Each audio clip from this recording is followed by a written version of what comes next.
Ba, oh. Sarap.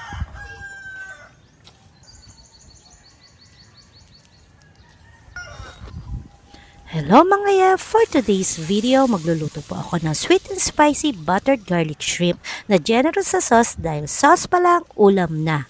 Kaya naman dapat generous ang butter natin at generous din ang tinatad na garlic ang ilalagay natin. No need to add oil para hindi masunog ang garlic. Just make sure na hindi ititigil ang paghalo sa garlic hanggang mag-slightly brown color na to. Then pag slightly brown color na to, pwede na po natin ilagay ang ating lemon lime soda. So kahit anong brand naman po ng lemon lime soda ay pwede po natin gamitin. Then i-mix lang po natin ito hanggang ma-absorb ng garlic ang lemon lime soda.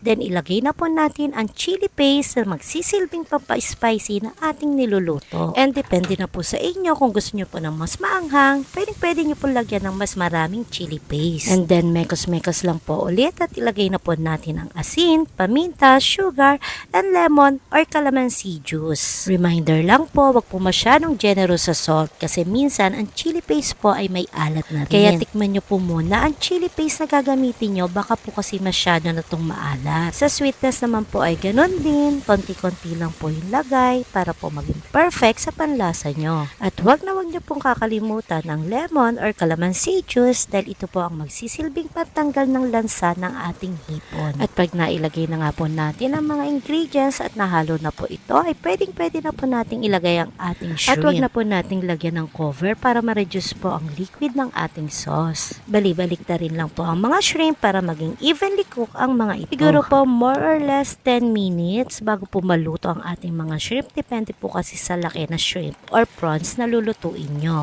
So dahil hindi naman po masyadong kalakihan ang shrimp na niluto ko, kaya naman less than 10 minutes, luto na po ang sweet and spicy garlic shrimp. At sa recipe po na ito ay sure na hindi masasayang ang kaning lamig nyo. Magtira lang po ng konting sauce sa pan para naman po sa ating kaning lamig at isangag lang po natin ito. Sure na magugustuhan din po ito ng mga bata, kaya naman gawin nyo na po, napaka-easy ang mga step para sa recipe na ito. At napakadali lang naman po hanapin ang mga ingredients sa recipe na ito. Pwede po kayong bumili sa supermarket or pwede rin nyo pong mabili ang mga ingredients sa palengke. So, kompleto na po ang ating niluluto, kaya naman, kainan na! The moment of truth. Kainin natin ang niluto ni Mami Ye na spicy butter garlic shrimp. Yan, at meron pang papruta si Mami Ye at yung kanyang sinangag. Kaya mga Ye, bago kumain, let's pray. Father, Son, Holy Spirit. Lord, salamat po sa biyaya sa pagkain. Salamat po Papa Jesus. Amen.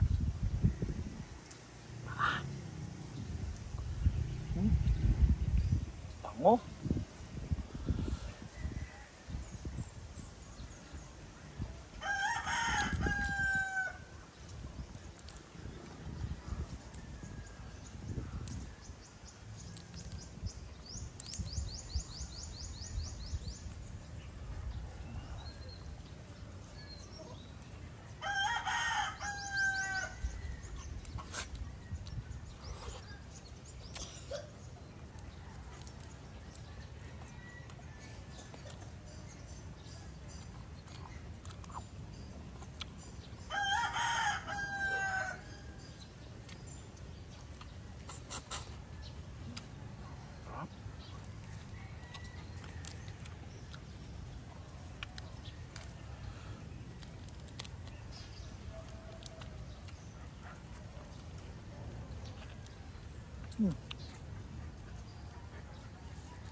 Sobrang sarap. Nanonood sa shrimp yung timpla ni Mami. Sarap. Ano? Tsaka hindi masasayang mga kanin lamig. Pagkaluto, yun namang tira-tirang rice ang pwede isanag. Kaya sarsa pa lang, ulam na.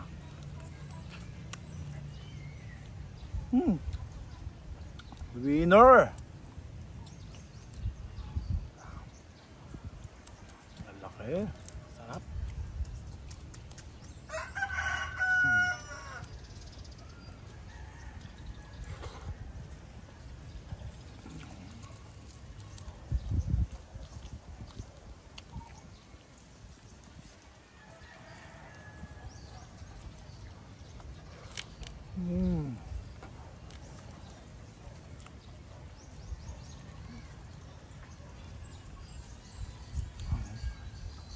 Laki naman yan.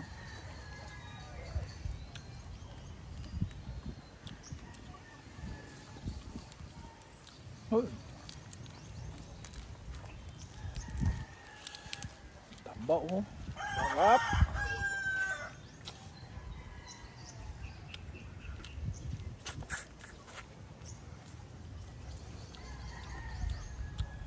Ang sarap mo, mami eh.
Namis.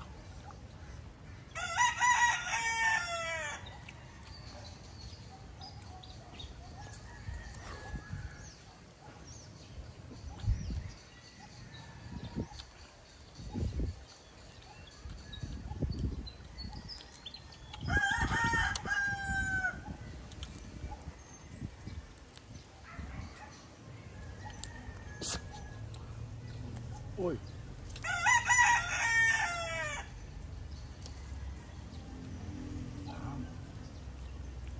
Laki.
Yeah.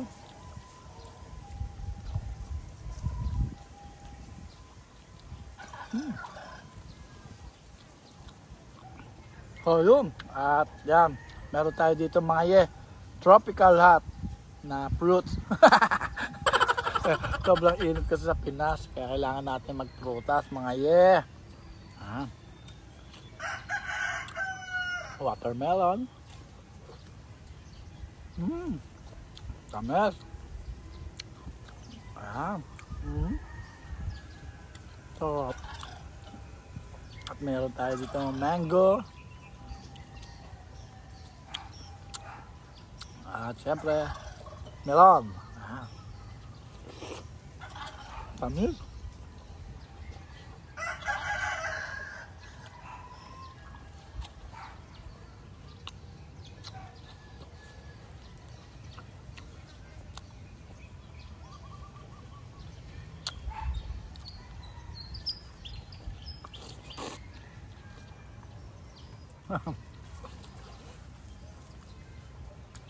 Sarap.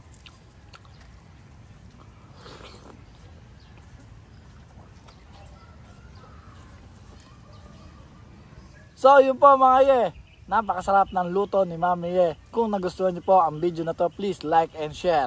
Kaya alam na this, until next video, ito po si Daddy Ye na nagsasabing, if you want good vibes, just lapam. Thank you mga ye.